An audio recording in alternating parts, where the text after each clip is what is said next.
deste mundo e salve todas as famílias aqui presentes. Que, unidos pelo amor do Cristo, possamos dar início aos trabalhos desta noite. E salve Ismael. Glória a Deus nas alturas, paz aos homens na terra. Jesus, bom e amado Mestre, sustenta os teus humildes irmãos pecadores nas lutas deste mundo. Anjo bendito do Senhor, abre sobre nós as tuas brancas asas e abriga-nos do mal. Levanta os nossos espíritos à majestade do teu reino. Infunde em todos os sentidos a luz do teu imenso amor. Jesus, pela tua sagrada paixão, pelos teus martírios na cruz, dá a todos os que se acham ligados ao pesar do fardo da matéria orientação perfeita no caminho da virtude, único pelo qual nós podemos te encontrar. Jesus, paz a eles, misericórdia aos nossos inimigos, recebe em teu seio bendito a prece do último dos teus servos, bendita estrela, farol das imortais famosas, purifica-nos com teus raios difusos, lava-nos de todas as culpas, atrai-nos para junto de teu seio, santuário bendito de todos os amores. Se o mundo, com seus erros, paixões e ódios, alastra o caminho de espinhos, escurecendo o nosso horizonte com as trevas do pecado, e brilha mais com a tua misericórdia, para que, seguros e apoiados no Santo Evangelho, possamos trilhar e vencer as escabrosidades do caminho e chegarmos às moradas do teu reino. Amiga estrela, farol dos pecadores e dos justos, abre teu seio divino e recebe a nossa súplica pelo nosso Brasil e pela humanidade inteira. Que assim seja. Ave Maria, cheia de graças, o Senhor é convosco. Bendita sois vós entre as mulheres, bendito é o fruto que do vosso ventre nasceu, Jesus. Santa Maria, Mãe de Jesus, rogai a Deus por nós pecadores, agora e na hora do nosso desenlace. Que assim seja. Pai nosso que estás no céu, santificado seja o vosso nome. Venha a nós o vosso reino. Seja feita a vossa vontade, assim na terra como no céu. O pão nosso de cada dia nos dá hoje. Perdoai as nossas ofensas, assim como nós perdoamos a quem nos tem ofendido. E não nos deixeis cair em tentação, mas livrai-nos, Senhor, de todo mal. Que assim seja.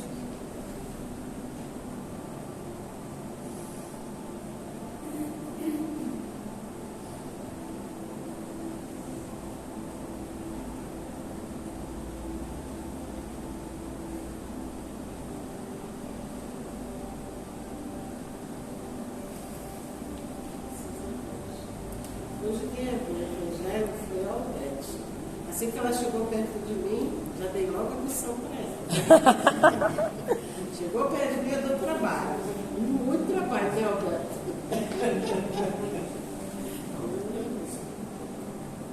Então vamos lá. Ó, lembrando que na próxima terça-feira é feriado. Não vai ter a sessão, dia 15, tá? Vamos aqui para a nossa reflexão, capítulo 16. Não se pode servir a Deus e a Maria. Desigualdade das riquezas. Léa, você quer ler? Eu já me recusei hoje, não consigo dizer assim. Você se recusou? Não é, Gi? Não tem jeito, chegou perto de mim e trabalho. Eu me recusei, eu não cheguei a explicar por quê, não, mas essa letrinha aqui é maior, não é, Léo?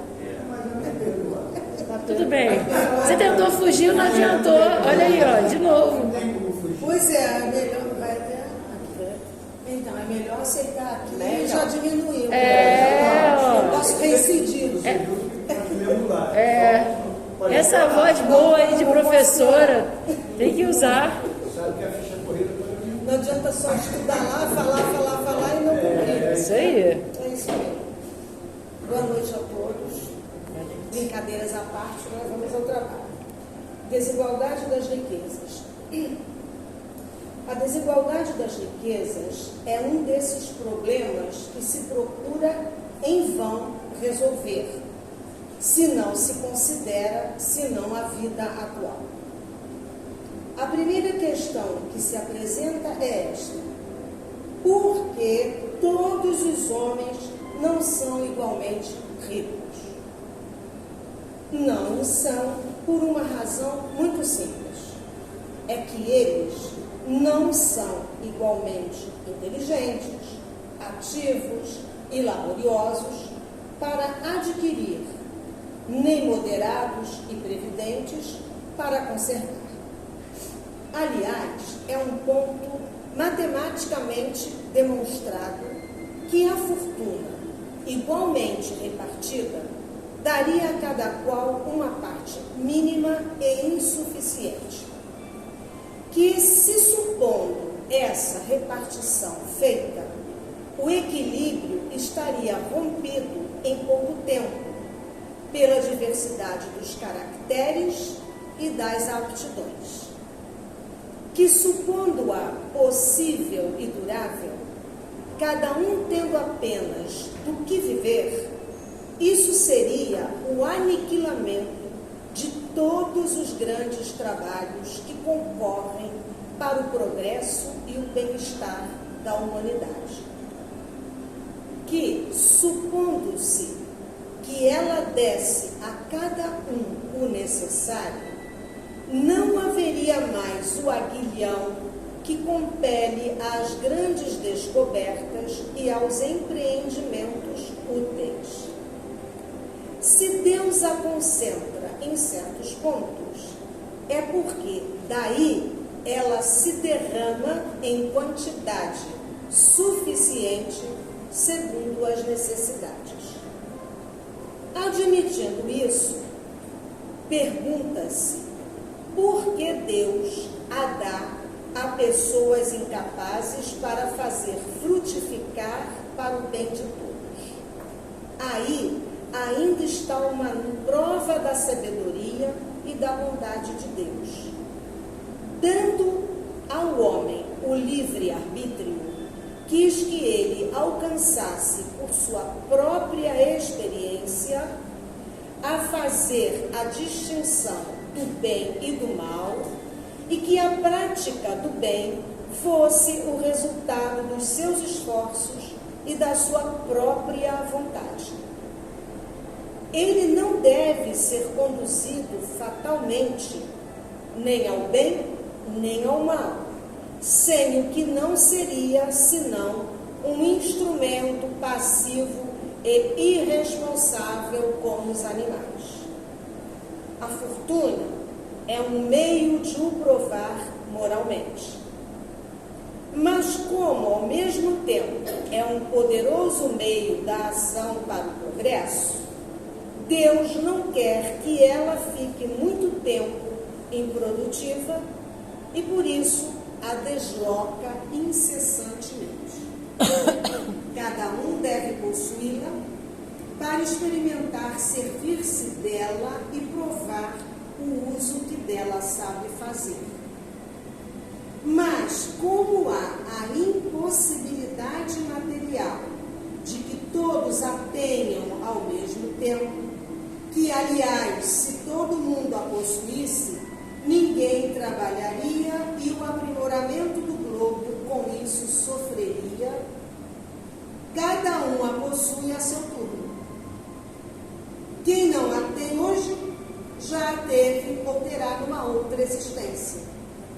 quem a tem agora poderá não tê-la mais amanhã. Há ricos e pobres, porque Deus, sendo justo, cada um deve trabalhar a seu turno. A pobreza é para uns a prova da paciência e da resignação. A riqueza é para outros a prova da caridade e da abnegação. Deplora-se com razão o lamentável uso que certas pessoas fazem de sua fortuna, as ignóbeis paixões que a cobiça provoca, e se pergunta se Deus é justo em dar a riqueza a tais pessoas.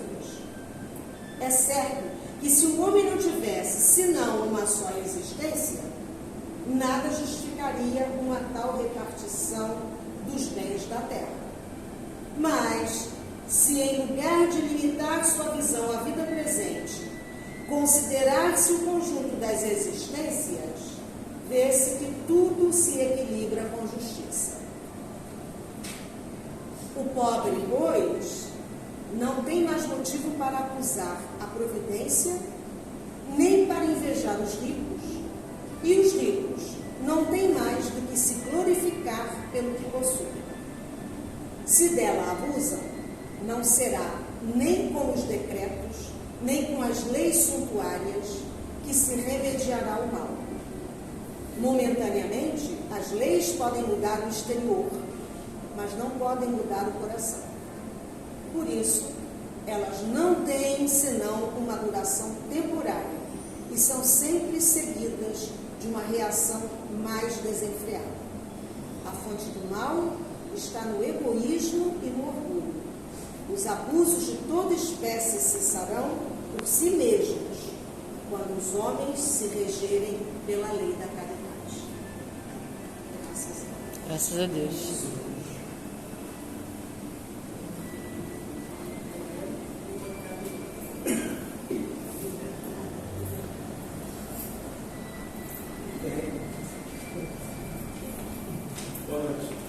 Boa noite.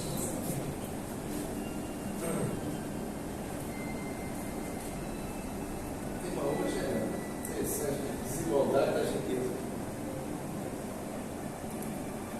Eu vou fazer uma pergunta, vou começar o nosso estudo fazendo uma pergunta. O que nós levamos do outro lado da vida?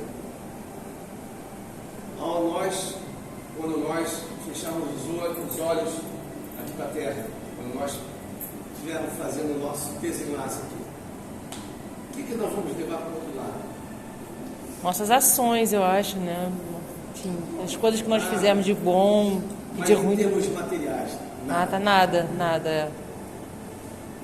Deixamos aí um espólio que vai ser discutido, brigado com aqueles que ficam.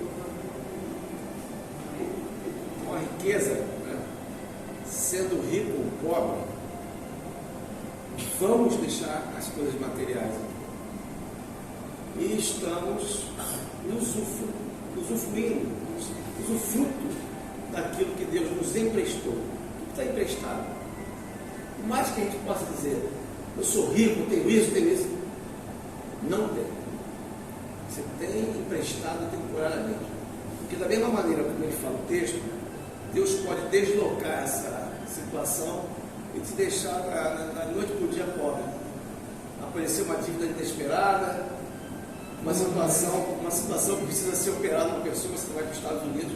O próprio chefe lá da Pirelli, um homem rico, ficou praticamente bem mais Schumacher, tinha milhões e milhões de dólares e gastou quase tudo nos tratamentos. Hoje a caridade está ajudando.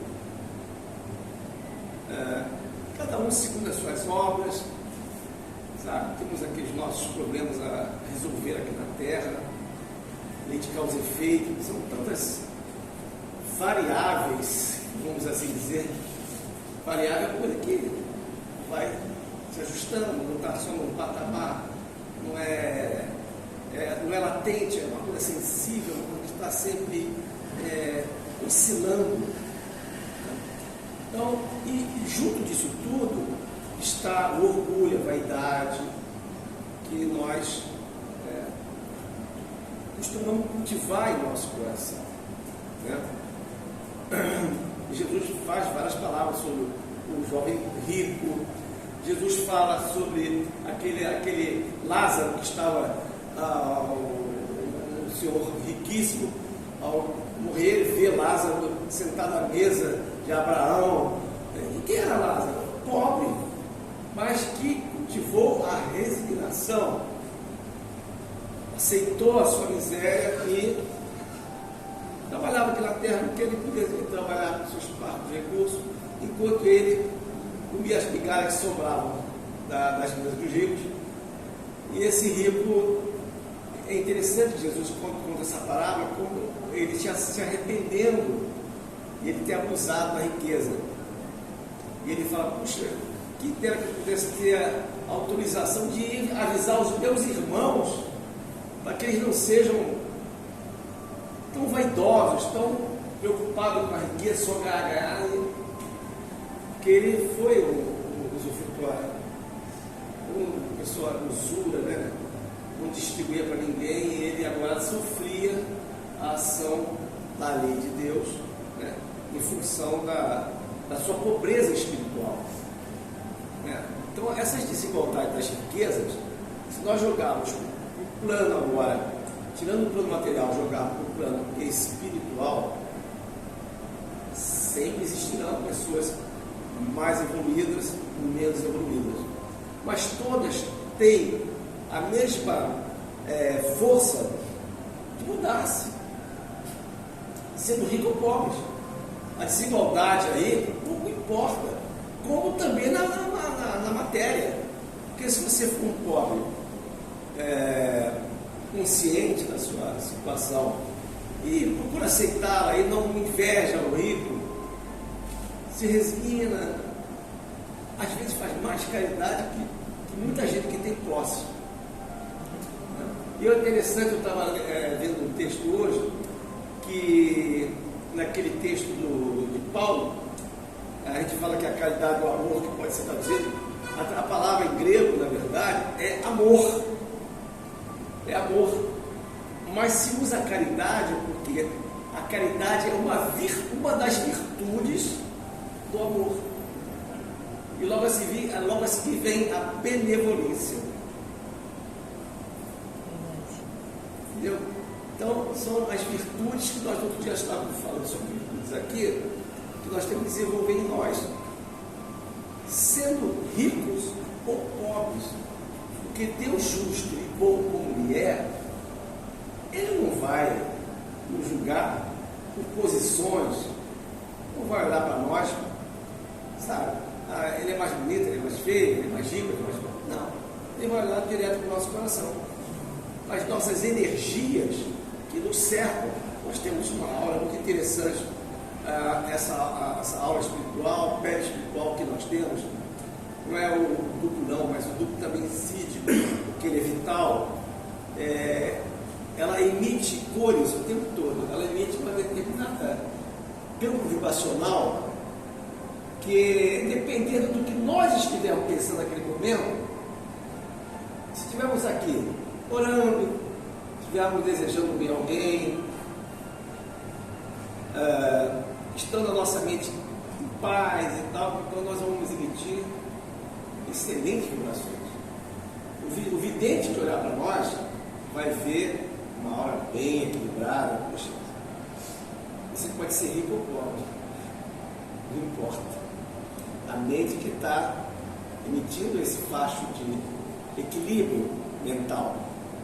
Já se você estiver numa situação de penúria, de angústia, de dor, de reclamação, seja ela qual for, começa a agregar energias já começando a ficar pesadas.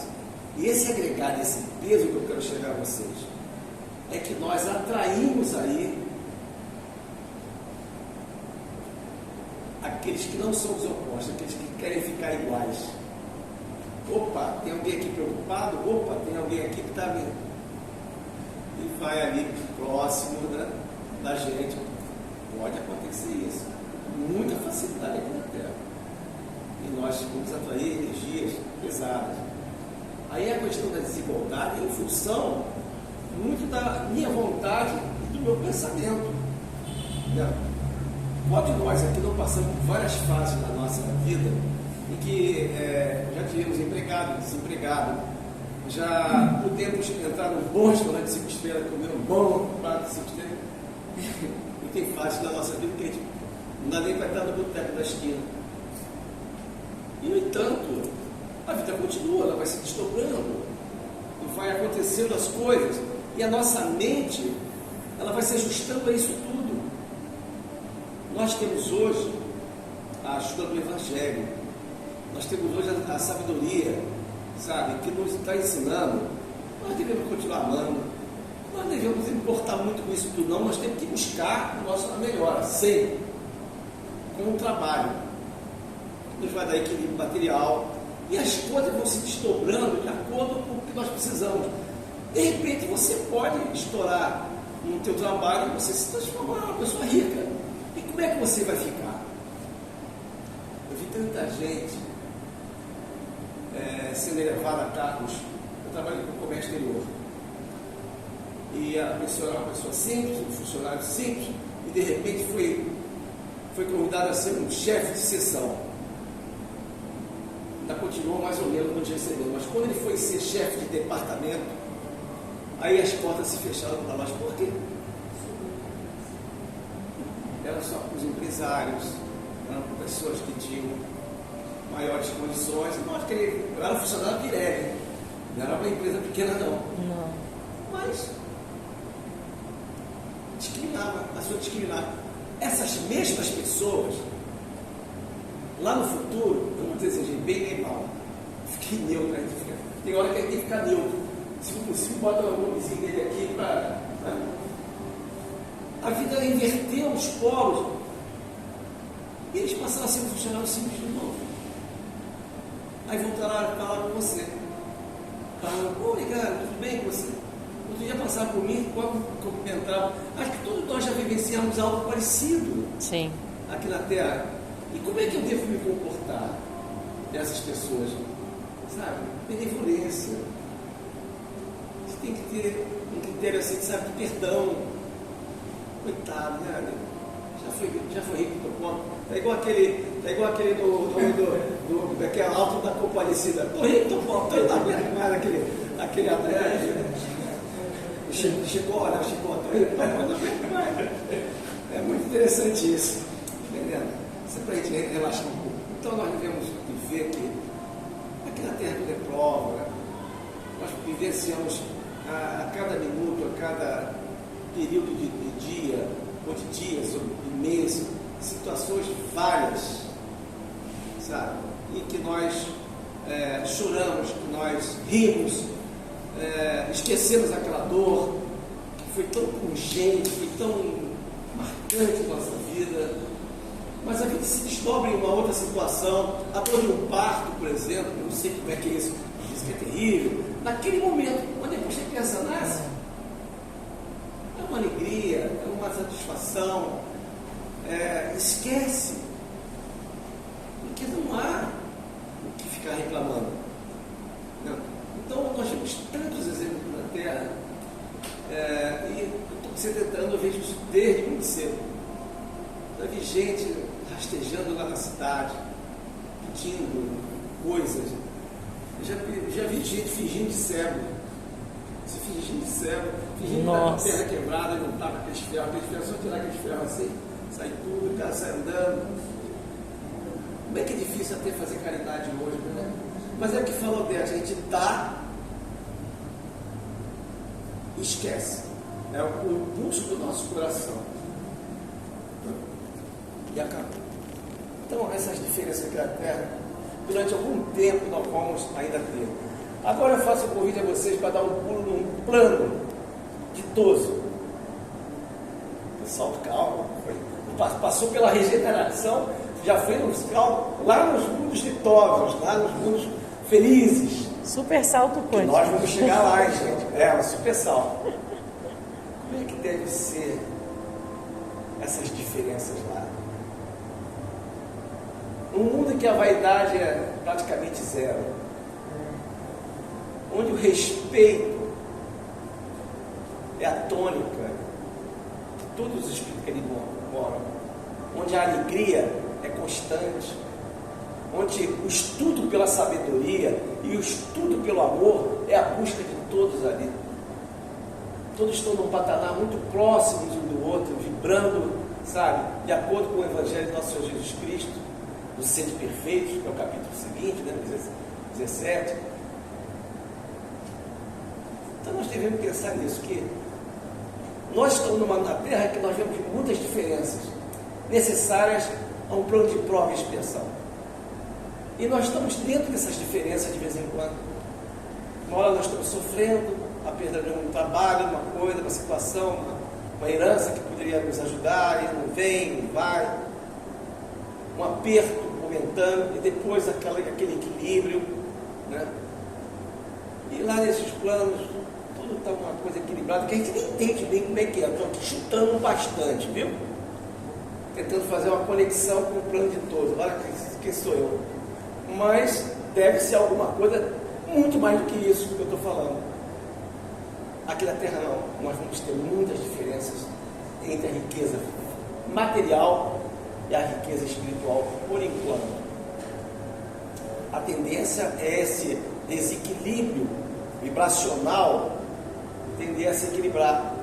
Porque o homem, quando começar a ver o seu semelhante com os olhos, sabe, daquela magnitude que Jesus nos deu, a minha paz vos deixo, não vou deixar, eu vou dar para vocês, a minha paz vos dou.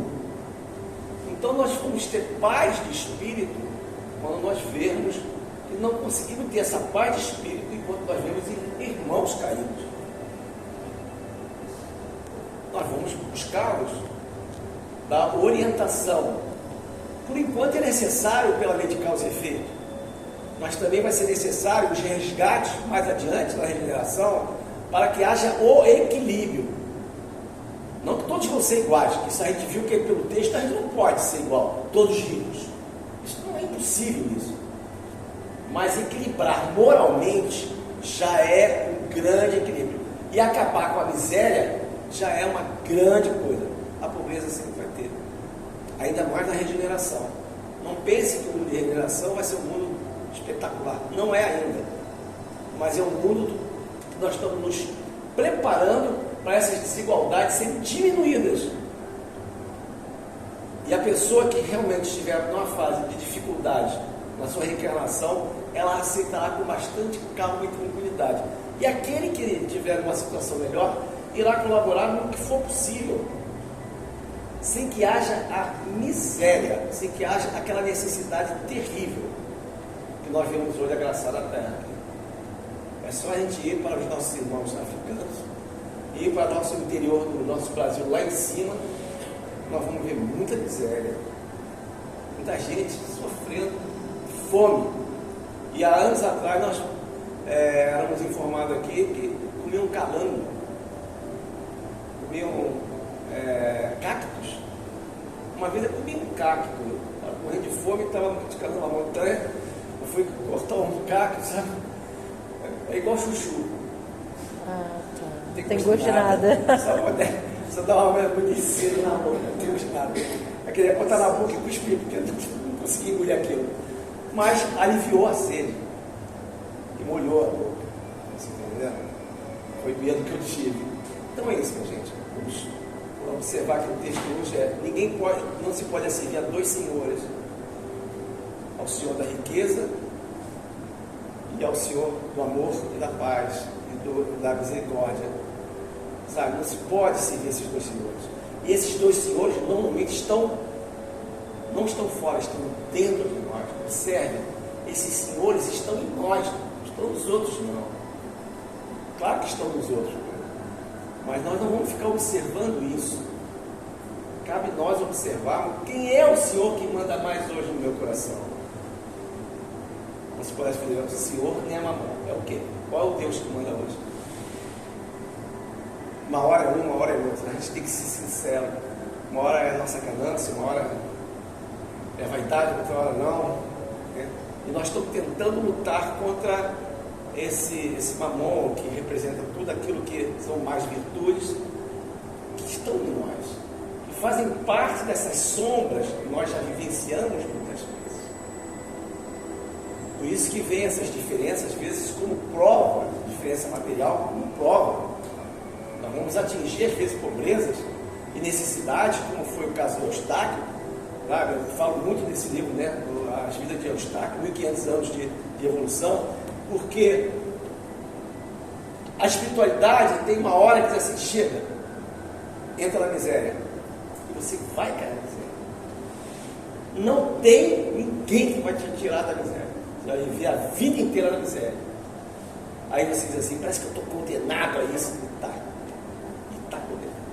Porque você abusou demais da tua vaidade no passado. Aí vai para o plano espiritual, volta, faz coisa errada, volta depois de uma outra encarnação, de novo na situação. Então você veja que hoje até a nossa miséria que nós vemos aí é kármica, nós devemos entender isso, mas nós podemos aliviar, porque Deus já nos deu a condição, Jesus através do Consolador que Ele prometeu, Ele trouxe, e quando Ele colocou o capítulo 17, sede perfeitos, nós temos que imitar um pouquinho do ali. Sabe? Para que justamente comecemos a quebrar essa energia, desse desequilíbrio que existe muito grande aqui na Terra, e principalmente da energia do poder e da ganância que hoje em dia agraça toda a nossa Terra, com guerras, rumores de guerras e etc e tal. Então teremos que pensar tranquilidade, olhar para nós, ver quais os senhores que mandam mais e tentarmos nós equilibrarmos esses senhores, o Senhor da luz e da paz possa aos poucos dentro de nós, tomando um vulto e melhorando a nós mesmos. E esse que é a orientação de Deus, não se pode atribuir a dois senhores, e esses senhores estão em nós. Que nós fiquemos em paz, mais esse dia abençoado que Deus nos deu, mais um dia aqui na terra, para nós podermos evoluirmos, melhorarmos um pouco mais. Nós temos essa condição, o Espiritismo nos dá essa luz, essa abertura para que nós possamos realmente adentrarmos num mundo melhor dentro de nós. O exterior ainda está tumultuado, mas no nosso interior é que tem que ter a paz. Só para finalizar, Chico, quando saiu na Vila dos Pássaros, lá em Minas, né? Lá perto de uma região próxima a Belo Horizonte, ele estava com um outro médium e ele olhou assim em volta, estava num momento muito difícil, Chico Xavier passando, muita pressão, muita crítica, sofria muito, Chico Xavier, todo médium, sofre muito, e ele diz assim, Wagner Paixão, esse era o outro médium, em minha volta, muita guerra, muita coisa ruim, querendo nos atingir, mas aqui dentro, a metáfora de Chico, que o Wagner Paixão trouxe para nós, aqui dentro ninguém entra. É essa convicção que estou buscando do Chico Xavier. É a gente conseguir bloquear em nós toda e qualquer vibração que queira nos atingir. E Chico dizia, em volta muita miséria, muita coisa que nos atingiu, mas aqui dentro não entra. Então que Deus nos abençoe, esquecemos Mamon, ficamos com o Senhor, para que a gente possa ter essa capacidade do Chico Xavier da gente dizer, aqui dentro não vai entrar, só se eu quiser, tá? Fiquemos em paz.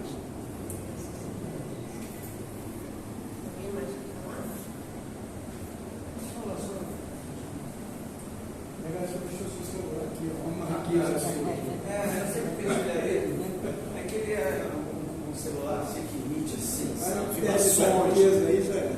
Aqui, boa noite a todos, civilizações novas, encarnados e encarnados. Esse capítulo já foi debate comigo, porque eu fui diretor de banco na última casa, eu era conhecido como moedor de carne. Eu fui diretor de banco, trabalhava na área financeira. E uma das coisas que fala nesse capítulo, a desigualdade de riqueza, e lá tinham alguns socialistas. E aí eu falava, lê um pouco do capítulo, textos do Espírito, você deve ler o capítulo, até porque isso são provas. Né? E eu, com certeza, eu posso ter assaltado muitos bancos em outras encarnações, me mandaram para ser diretor de banco, para ver se eu ia roubar de novo, porque agora é mais difícil com a tecnologia, mas naquela época era tudo cartão, você pegava a caderneta, você vai roubar. Conheço gente que roubou. Né? Mas isso é questão modal. Eu fui lá para o teste e outra coisa. Eu aprendi muito, porque ali eu tinha empresários e aprendi que a riqueza, o dinheiro, não pode ser um fim, tem que ser um meio. Até porque o fim, o legado colocou muito bem, ninguém vai levar. Então ele é um meio para você melhorar uma sociedade, é um meio para você melhorar a vida das pessoas. Então, o dinheiro, a riqueza serve para isso. Só que a gente não tem amor suficiente para entender isso. Porque, lógico, cada um tem as suas provas. Mas se eu posso amenizar esse sofrimento, essa aflição, e eu tenho essa condição, porque ele foi dado para mim o dinheiro, para ver o que eu vou fazer com esse dinheiro. Né? Eu vou fazer as pessoas assim, mais miseráveis, eu vou explorar, Então, se eu não fizer nada disso, usar o dinheiro como um meio de melhorar uma sociedade, evidentemente eu estou fazendo as coisas que deveriam ser feitas. Só que também temos um problema que as pessoas, quando estão com dinheiro, esquecem de tudo, como o colega falou, que o cara está movido. Então ele acha que já é o dono da situação. E aí eu vi muitos perderem muitas coisas. Né? Emprestei dinheiro, ajudei muitas pessoas, eu não dou, eu só emprestava, e só emprestava para aquele que também queria me devolver o dinheiro, porque senão quem ia ser demitido era eu. Então, ainda tinha que acompanhar isso. Agora, as pessoas têm que entender que tudo isso são provas, né? E que a gente tem que ter um esforço para conseguir, senão a gente fica na zona de conforto. Se você der para todo mundo, você fica na zona de conforto. E outra coisa, eu tenho dinheiro, o que eu fiz com esse dinheiro? Se eu não usei bem o dinheiro, evidentemente, eu não passei na prova. Né? Se eu fui egoísta, acabei passando e humilhando as pessoas com esse dinheiro, né? Como muitas pessoas fazem, né? Até não tem nenhum carinho, nenhum amor também. Então, eu acho isso, quer dizer, a falta de amor, a vida poderia ser melhor se a gente entender o dinheiro e a riqueza, ele é um meio que foi dado para algumas pessoas, entregado para algumas pessoas, evidentemente, né? Porque é uma prova para o que ele vai fazer com esse dinheiro. E aí sim, ele vai responder em outras encarnações o que ele fez com esse dinheirinho que foi dado a ele. Porque, como o legado colocou muito bem, nada é nosso. É emprestado, como emprestava lá no negócio. Está aqui empresto, depois me dá de volta. Vê lá o que tu vai fazer com o dinheiro. Só que as pessoas, infelizmente, são irresponsáveis muitas das vezes, porque caem na armadilha das provas. Vou te dar isso aqui, aí o que você vai fazer? Aí começa a esbanjar, o outro pega o... Você vê, tem gente que vive até hoje aí, não trabalha, não quer estudar, quer ficar na zona de conforto. Depois reclama da vida porque não tem. Então, eu nunca fui, eu brincava sobre isso, não sou moedor de carne. Eu apenas era uma pessoa que lidava realmente com dinheiro, que dei com muito dinheiro, emprestei grandes empresários, ajudei até no sequestro do dono da Luxor. Ele foi sequestrado, eu emprestei o dinheiro para tirar ele do sequestro. Quer dizer, eu não vou, o garante que me emprestou. Então, mas eu pedi. Então, talvez, e passei e vi pessoas roubando, outras pessoas usando de uma maneira errada o dinheiro. E eu podia ter feito isso. Fui colocado ali. Será que ele vai fazer de novo? Eu falei, opa, nessa pelo menos eu passei. Entendeu? As outras eu continuo ainda pegando aí de repente. Mas é isso que é como a gente faz, como a gente trabalha. E entender que a riqueza que está colocada ali é um meio, é um processo, ela não é um fim. E, como o Olegário colocou, ninguém vai levar nada. O que a gente tem que levar aqui é o amor ao próximo. E quando a gente estiver, se a gente puder, como o Modesto fala, poder ajudar. Ah, mas você está ajudando o cara, se ele vai comprar, o que ele vai comprar, se vai comprar camiseta, eu tento tentar ajudar no sofrimento dele. Agora, o que ele vai fazer? O importante é o que você faz, que vem de dentro. Você vai tomar cachaça, se ele vai cheirar, se ele vai comprar uma coisa, o problema dele, o que ele vai fazer? Ele me enrolou? Não me enrolou, não, enrolou com espiritualidade. Menos um ponto, e mais um ponto na ficha lá da carteira dele. Então, é que você doa. Você doou, está ótimo. Você doou amor. Se o outro vai fazer outra coisa, por isso que você fez, não é problema. Então, eu acho isso. E eu vivi isso, passei por isso por ser. A gente tem a mania de rotular as pessoas, rotular, como os empresários são rotulados, né? Que exploram, que isso, são eles que alimentam milhões de famílias. Né? Então, essas coisas do. E se você colocou muito bem, se você divide, eu fico na zona de conforto, fico lá na minha rede, para que eu vou trabalhar? Não chega para mim, não precisa. Então, aí diz, temos que ter o esforço. E quando chegar as coisas, entender por que ela chegou. Né? E o que a gente vai fazer com isso, de que forma a gente vai utilizar. Sempre, se eu pensar que eu vou usar em benefício de alguém, entendeu? Em prol do amor, eu estou agindo corretamente. Boa noite, fique comigo. Obrigada. Aldete foi comprometida. Tia, posso falar? Pode, posso. Eu vou contar a minha experiência com herança. Vou rapidinho falar, né? Eu, né, do lado da vida do meu pai, a gente tem uma pequena herança. E ela rola o Supremo, foi até o Supremo.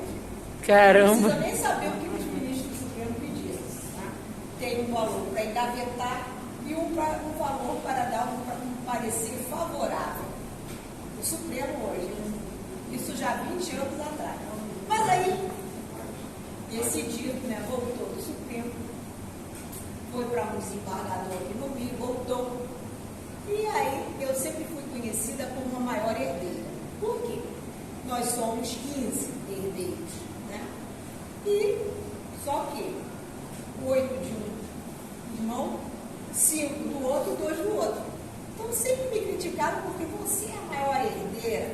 E me deixavam sempre de lado em tudo, né? Ninguém queria quase falar comigo. Tinha primo que nem falava comigo. Aí, quando chegou no dia da divisão, eu chamei meu irmão. Nós éramos só dois. Eu falei assim, meu irmão, vamos dividir por 15. Meu irmão quase teve um treco. Tá? Meu irmão, acho que ele teve um treco por causa disso. Eu falei assim, não estou maluca, gente. Nós somos, né, fomos criados juntos, a gente catava besouro no chão. Então, como que vamos dividir por 15? Não vamos. Bom, no final ele concordou. Tá bem, vamos dividir por 15. Aí fizemos um almoço na casa da minha mãe, veio todo mundo, chamei todo mundo, o escrivão foi para lá. Aí o escrivão chegou lá e disse que não, tinha que ser por 16, porque minha mãe ainda estava viva. Aí eu falei, ótimo, vai dividir por 16. O pessoal não queria que minha mãe entrasse. Caramba! Não, a mamãe vai entrar, gente. Eu não estou dividindo, né, já por 15. Você tem que a mamãe, o escrivão está aqui sentado, o escrivão sentado na mesa, para depois a gente serviu o almoço. Olha, tá bom. Aí todo mundo assinou, foi aquela festa total, entendeu? Meu irmão emburrado, né? Eu falei assim, não, gente, a gente tem que dar, porque a gente tem que dar, vamos dizer assim, né? Um voto, né? E não ter apego. Porque meu irmão, vamos para lá, para o outro lado, a gente vai carregar alguma coisa? Não vamos carregar nada. Então, vamos ficar só com... Dividiu. Quando chegou, eu tenho um primo só que não pôde vir. Ele não pôde vir para poder assinar. Então, ele foi assinar no cartório, lá na Santa Terrinha do meu pai.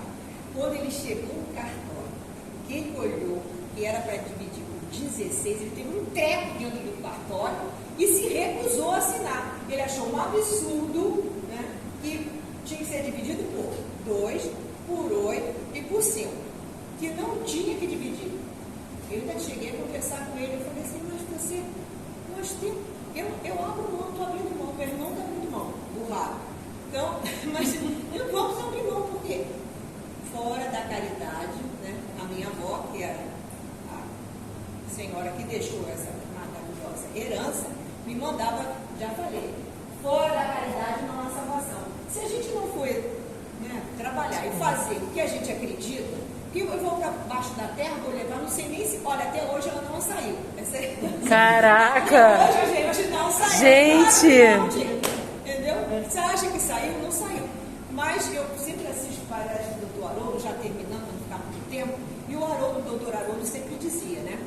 Que são, vamos dizer assim, os maiores assassinatos estão nas famílias, né? Por conta da herança. Porque são os maiores assassinatos. Porque, gente, é uma coisa assim de doido, de você não ser recebido. Tinha lugar onde eu chegava e saía todo mundo. Porque achavam, né, que Você era culpada. Quase eu isso. era culpada. Eu sempre disse, não tem como que meu pai e minha mãe tiveram seus filhos. Entendeu? Mas, sabe, a vida é assim. Mas eu digo a vocês, eu fiz, né? E não me arrependo de ter feito. Toda vez que eu me encontro, né, com eles, eu digo, olha, a gente ainda está de pé. Se quiser, pode dividir por, agora 15, que a minha mãe já se foi, pode dividir por 15, que eu não vou ficar chorando. Isso que eu ia perguntar, as pessoas falam com você ainda? As pessoas falam com você? Não. Continua sem falar. Tadinha. Continua sem falar, estou dizendo a você, eu vivo isolado. Gente, Isolada, ninguém... você que foi fazer a caridade. Eu procuro, as pessoas não querem falar comigo. A minha cunhada, então, a mulher do meu irmão, gente, ela nem fala comigo há 8 anos. Não é nem dela, né? É do seu irmão. 8 anos sem falar comigo. Caraca. Vou estender muito. Obrigada, Alberto, Odete. É só para a gente refletir um pouco que a experiência na carne, como rico, como pobre, como miserável, isso é necessário para a evolução do espírito, né? Então, a gente tem que ter esse olhar de que tudo na matéria vai ficar na matéria. E saber diferenciar o que é importante para o espírito, né? E para que o espírito se liberte da matéria, ele tem que ter, né, esse trabalho de olhar para a matéria no exercício da humildade, da caridade, do amor. E quando eu falo no olhar, nesse olhar, é com relação ao tudo, né? As nossas atitudes, no ambiente familiar, no ambiente de trabalho, né? Na sociedade. O Ismael, né, teve aquela conversa que colocou todo mundo, todos os abençoados aqui, no Brasil. Olha que bênção. A gente está convivendo com um monte de abençoado. Nós também. Ah, não. Tá. Abençoado. Entendi, né? entendi. Porque o que a gente vê moralmente é a corrida do olho. É a corrida do olho e do poder, né? Com os valores invertidos. Sim. Então, nós estamos vivenciando exatamente essa seleção do espírito da matéria. Não é rico, não é pobre, todos nós vamos vivenciar essa experiência porque faz parte do nosso crescimento. Mas o mais importante para Deus, para o nosso crescimento, para a nossa evolução, é sabermos valorizar o nosso momento. Precisamos da matéria? O que nós precisamos? O que o espírito encarnado precisa para sobreviver? Várias hipóteses vocês poderiam me dar, né? Mas a gente precisa de uma boa alimentação, né? Saúde, um trabalho digno, né?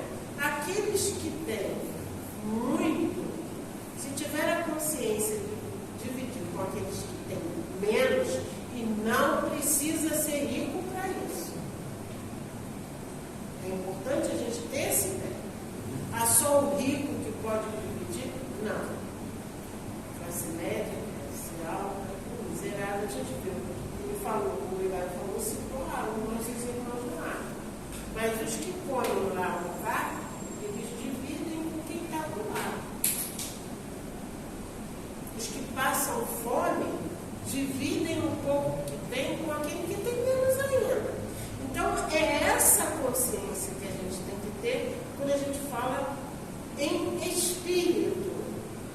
Não são os valores da matéria, são os valores espiritual, aquilo que liberta o espírito, que aproxima o espírito da divindade, né? Que é um trabalho longo, são existências e existências e existências, e vai ao infinito, porque neste momento eu vejo, né, isso que eu legado dos espíritos, uma distância